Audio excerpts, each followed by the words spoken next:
presentation would be by Sriman Anuttama Dasa on environmental sustainability, a Vaishnava perspective. So let me have the privilege to introduce Sriman Anuttama Dasa to the audience. He is a Minister of Communication and a member of Governing Body Commission of ISKCON. He studied political science and social science at Michigan State University and at University of Michigan. He served as GBC Chairman in 2014. He is the Chairman of the Mayapur Executive Board, which oversees ISKCON's international headquarters in West Bengal. And he oversees a dozen temples in the eastern USA. He is a member of ISKCON since 1975. He is a convener of annual Vaishnava-Christian in India and the United States, and the Vaishnava-Muslim dialogue in the United States. He is a board member of Religions for Peace, USA, and the advisory board of the Religious Freedom Institute. He is also the convener of ISKCON Environmental Initiative, which promotes sustainable and green policies within ISKCON. So with that, I'll hand over the platform to Sriman Anuttama Dasa ji. So please.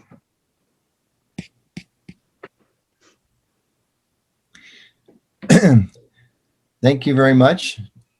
Dr. Goyal, respected organizers, friends, and colleagues, Hare Krishna, it's a great honor to be with you today.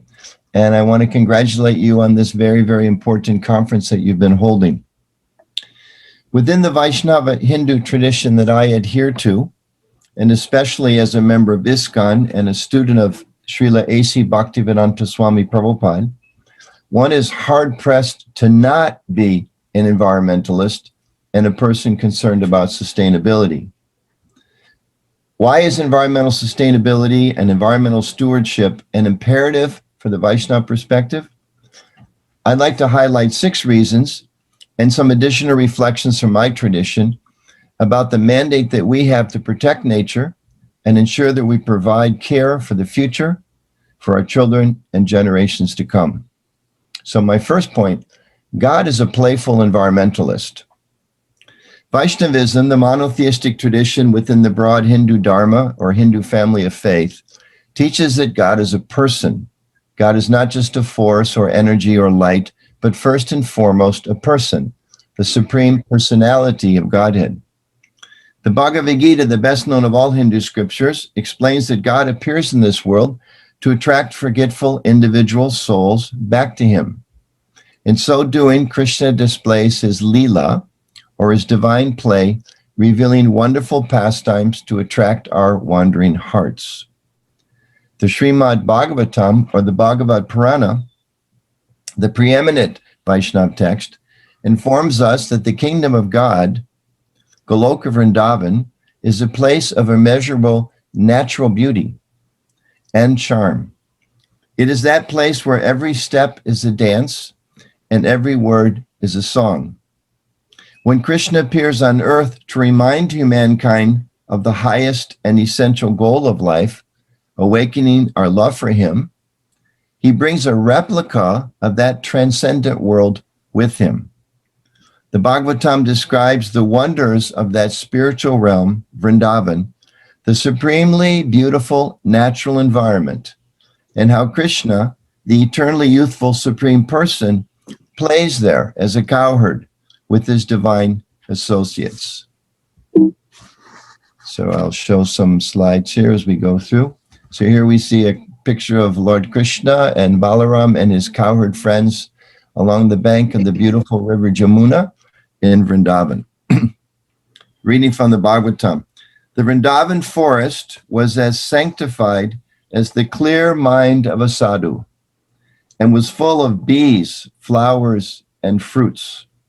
There were chirping birds and clear water lakes that could relieve one of all fatigues. Sweet flavored breezes blew always, refreshing the mind and body. Krishna with his friends and Balaram entered the forest and, seeing the favorable situation, enjoyed the atmosphere to the fullest extent. Later, we learn that environmental degradation entered even this earthly replica of God's kingdom. So continuing reading from the Bhagavatam.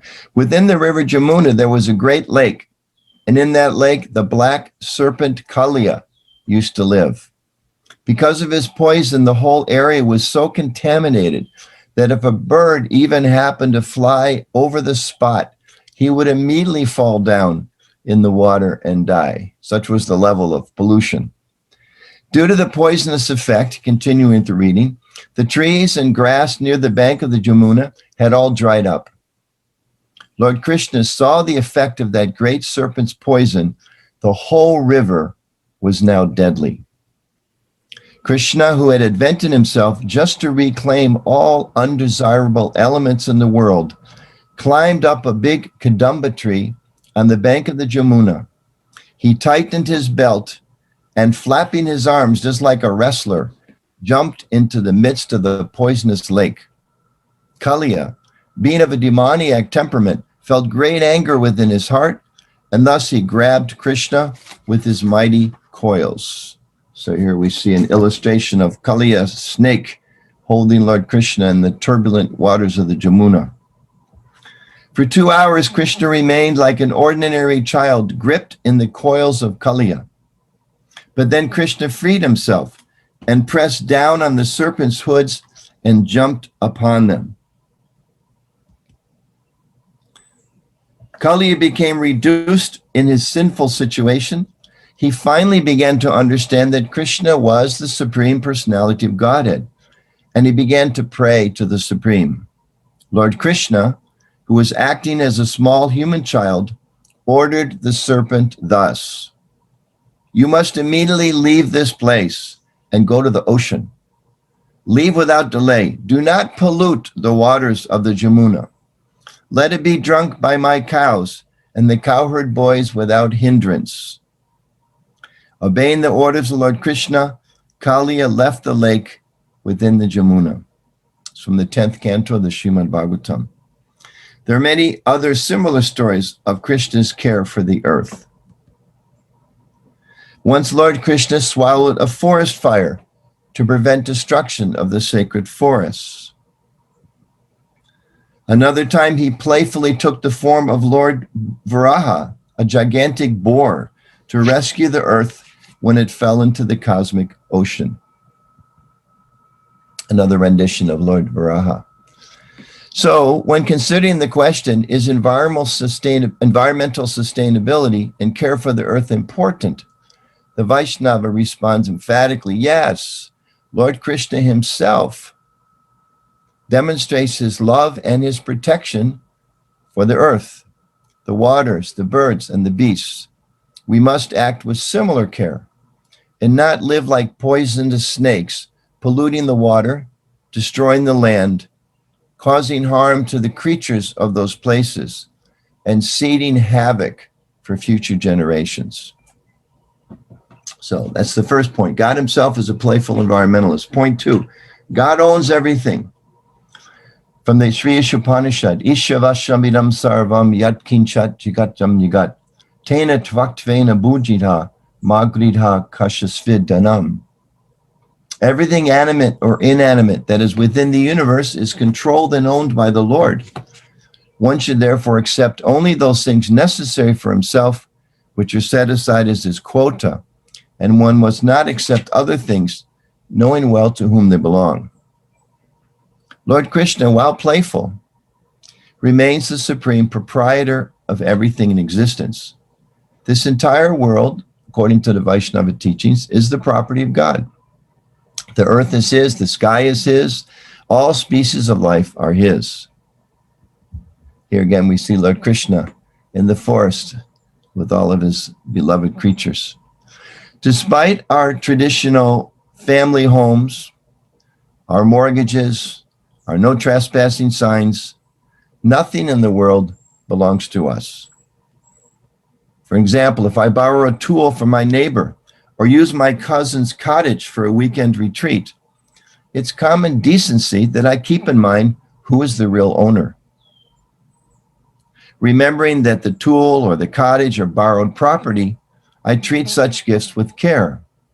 Later, I return them in pristine condition to the real owner. As Vaishnavas, knowing that God is the ultimate owner of everything obliges me to not misuse or overconsume or pollute the world. The earth is God's property. It is only loaned to us and our generation for our respectful and conscientious use. Third point, all life is sacred. In the Bhagavad Gita, Krishna says, Aham savasya prabhavo matta sarvam pravartate. I am the source of all spiritual and material worlds. Everything emanates from me. Vaishnava tradition teaches that the world is not only Krishna's property, it is also sacred. The world is an expansion of God's energies and therefore connected to him, and in that sense, divine. As we know in India and elsewhere, faithful people are often seen offering puja or worship to the rivers, the forest, the land, knowing they are connected to the divine. Mother Earth, Goddess Bhumi, is a sacred being and a dear associate of God himself. For Vaishnavas, care of the earth includes all the earth's creatures, not just care for dogs or cats or horses or whales, but all life. The Vedic scriptures explain that wherever there is life, there is the spark of the divine, an Atma, an individual soul. Vaishnavas therefore practice ahimsa, non-violence, not to harm any living being. As strict vegetarians, we do not eat meat, fish, or eggs. In fact, much scientific evidence has shown that adopting a vegetarian lifestyle is the single most important choice we can make as an individual to ensure sustainability and environmental protection. Knowing that all life is sacred, Vaishnavas commit to protect the earth and all her creatures. My fourth point, we are just passing through, so we should act responsibly and we should think sustainably.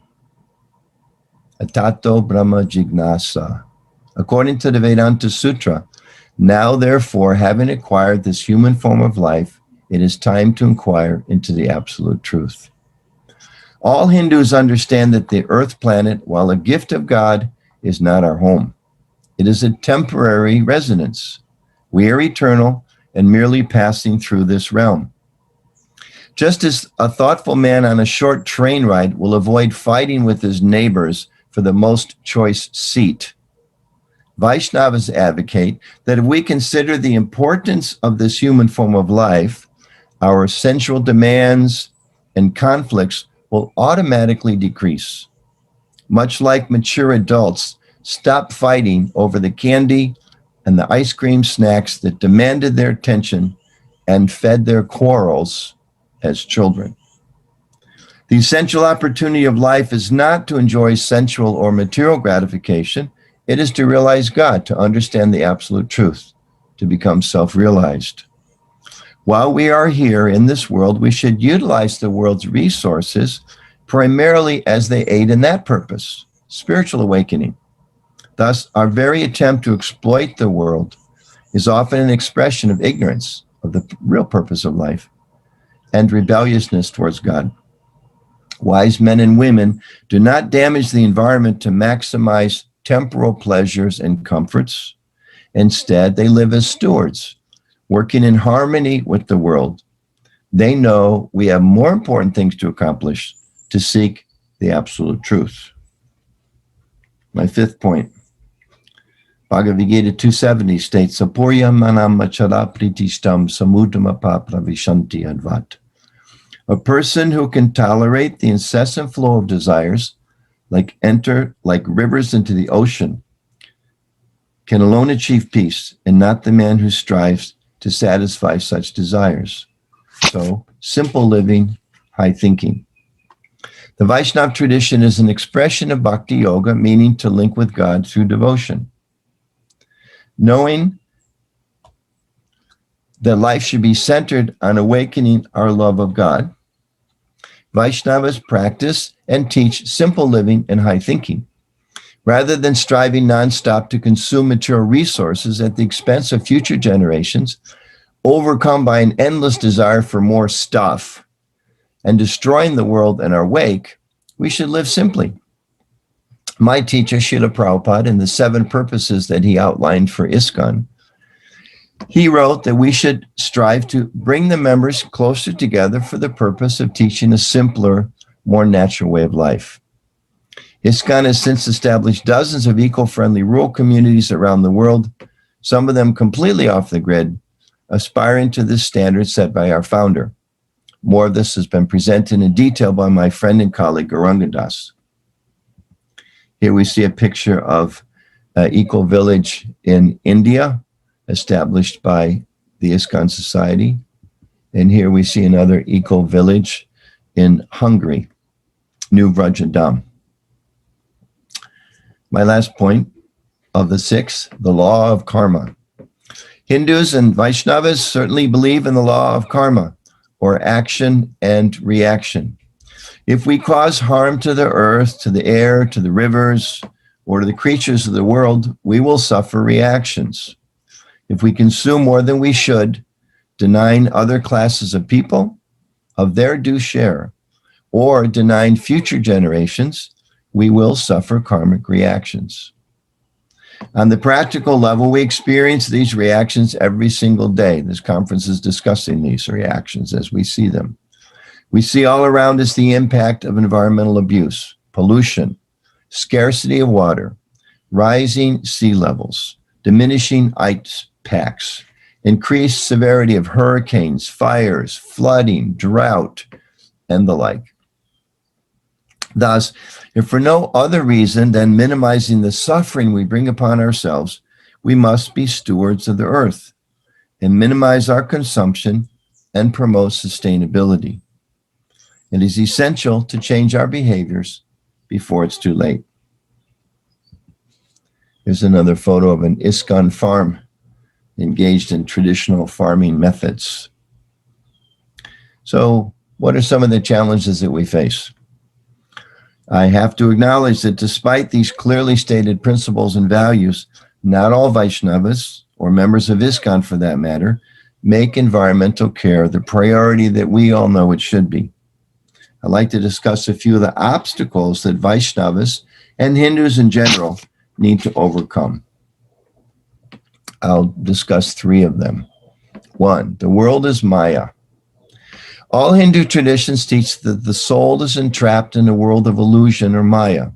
It's a complex topic, but for the Vaishnavas, the world is real, but it is temporary, and in that sense, Maya, or false. A philosophy that declares the world to be illusory, unfortunately, can be easily misdirected, thinking there's no need to care for the world, since it is, in one sense, just an illusion. We may think that because the world is temporary, it has no value. But if we remember God's role, as discussed above, and the sacredness of the world he manifested, we will place proper value on sustainability and environmental care. Second challenge, our comfort zone. Some Vaishnavas or religious people of all varieties may think we are especially blessed. We can become overly comfortable or smug in their status and ignore God's mandates to do the right thing for the future of the earth, much like Indra's offense during the Govardhan Leela. Some seem to think that because I am God's devotee or a member of this religious tradition or this spiritual path, I am now too special and important to be bothered with mundane things like minimizing my use of water or recycling or taking care of nature as a priority in my life, or concerning myself with the sustainability of my choices. This is a dangerous misinterpretation. But if we remember the humility that all faiths proclaim, this shortcoming too can be overcome. Not that the earth is there for me to enjoy, but I am God's servant and let me take care of it. Third challenge that I'll highlight today, cultural patterns. Turning momentarily to Vaishnavas in India, India's historic agrarian culture is based on care for natural surroundings, as we heard in the first introduction, and living in harmony with Earth's abundance. Yet, modern impulses have led to harmful practices and the abuse of nature and of Earth. I recall that as a young Vaishnava brahmachari traveling by train across India in the 1970s, I watched my fellow travelers who would purchase nuts or fruit or something of that order, and they would unwrap the packaging and throw it out the window, which in the 1970s was usually made of banana leaves or something like that. Later, a decade later, I saw vendors selling their wares of fruit or nuts or whatever, now wrapped in newspaper, a paper that was similarly casually discarded out the window. A decade later, I was very distraught to see the vendors had now modernized. Now they used plastic bags, and by habit are still thrown out the window by millions of train riders. Of course, there are large-scale efforts to change these behaviors, and we must overcome those behaviors. Here's a very sad photograph of an iconic Indian known the world over, the Taj Mahal, and there's the foreground. And you'll see the number of plastic bags even in this photograph.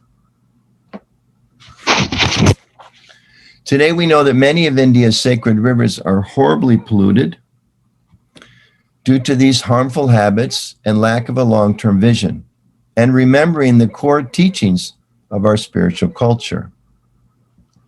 These pictures are from a film, The Stolen River, by Dr. Christina Danka. Here they show the Jamuna River, how it's been misdirected by dams, leaving no water whatsoever north of New Delhi. Now, believe it or not, this is downstream. You saw how dry it was. There's no water there. This is downstream. This slide shows the same river below New Delhi, where the river consists primarily of wastewater and runoff from the city. This man is surrounded by foam from the river's pollutants. And of course, it is certainly not just India. Cultural behaviors all over the world feed our mutual destruction, and they must be stopped. A more refreshing photograph, I think. This is a picture of an ISKCON community. In the Gita, Krishna states, all beautiful things, they spring from but a spark of my splendor. In conclusion, knowing that Krishna is a playful environmentalist and the supreme proprietor, that all life is sacred, that we are here on earth for but a brief time, that we are best served by simple living and high thinking, that if I do consume more than my share and harm the earth in future generations, I will suffer karmic reactions. And that God himself wants the natural resources protected, gives much impetus for Vaishnavas to be stewards of the earth. Another scene from an ISKCON community. Thus today, ISKCON has dozens of eco-friendly rural communities and eco-friendly programs around the world. Based on an eco-friendly diet, ISKCON affiliated programs feed hot, healthy vegetarian lunches to 1.2 million lower income school children every day, 6 days a week in India, and more abroad. Other presenters will discuss ISKCON's recent endeavor to promote sustainable practices in our temples and our congregations. Yet, the Vaishnava proclaims, most importantly, to overcome the environmental challenges we all face, and to cleanse and protect the earth, we must first cleanse our own hearts. It is only when we become purified in heart, purified of desire and the tendencies to exploit the earth, its creatures, and each other, that we can truly be stewards of the world and promote and adhere to sustainable practices and lifestyles. Here again we see Krishna in Vrindavan. In that spirit, I'll end by reciting the primary mantra of my tradition, asking Lord Krishna to cleanse our minds and our hearts and our behaviors, and make all of us instruments in his environmental vision, his instructions how we should live in this earth, and how to live as agents of sustainability throughout the world. Hare Krishna, Krishna Krishna, Hare Hare, Hare Rama, Rama Rama, Hare Hare. Thank you very much. I'm very grateful to being with you here today. Thank you. Thank you, Prabhuji, for completing the presentation within the specified time. Thank you so much. Thank you for beautifully picturizing and explaining from Srimad Bhagavatam the reasons why it is important for a Vaishnava to protect environment. And also you have presented the various challenges associated with that. Okay, thank you. Thank you for letting us know how a Vaishnava is committed to protect every living soul, and also making us aware how Krishna had led the way for environmental sustainability. Thank you. You're welcome. I would request the participant to type the question answers in the chat box so that I can take 1 or 2 questions, because we have time before we proceed to the second presentation. Yes, there is a question. Who is Vaishnava and how we can be a Vaishnava? Prabhuji, for you. Thank you. Well, technically, Vaishnava means one is a follower of the 4 primary Vaishnava Sampradayas. We in ISKCON, we're members of the Gaudiya Madhva Sampradaya. Vaishnava, in a more broader sense, we would say, simply identifies that every living being has an eternal connection with God. One may be an atheist and says there is no God, but that doesn't mean God denies that person's existence. God just still has an eternal connection with that person, but they're allowed to act out their rebelliousness.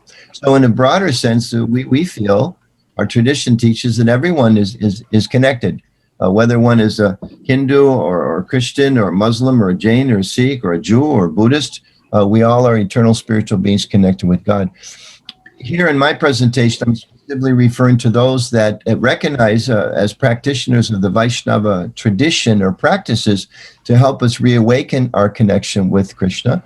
That for us, these are the essential environmental teachings that are there. So if we accept a certain part of our teachings, we should also be aware there's very strong environmental and sustainability mandates that are there that we should accept.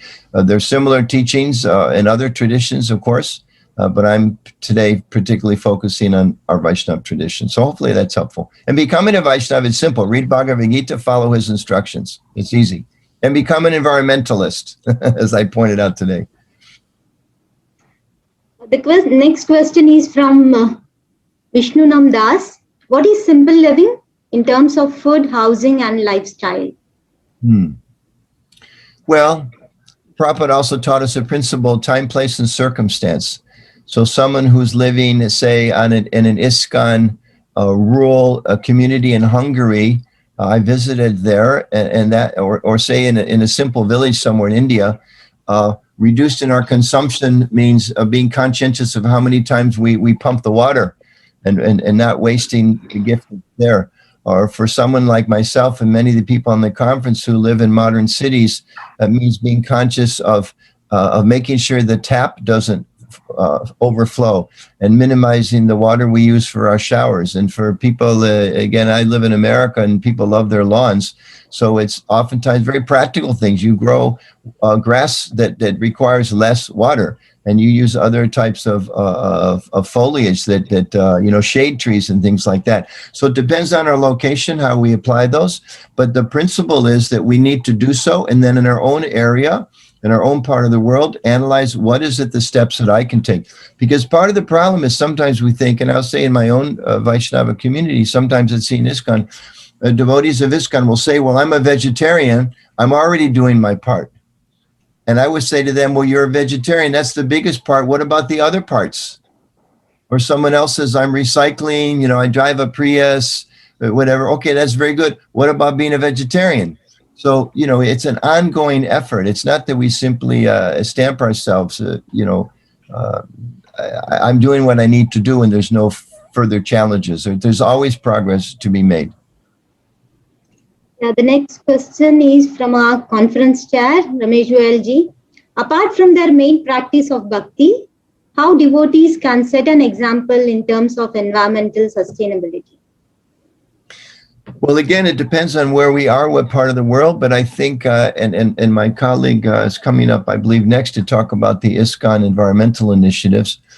is I think it begins with us taking an inventory of our practices and determining there's so many small steps that we can take in terms of just, as they say, what is it? Recycle, reuse, minimizing our usage and asking ourselves, I live in America and we're constantly bombarded with, you need to buy this, you need to buy that, you need to consume this, and to be really thinking, well, do I really need that? Is that an essential thing? Or let me simplify it.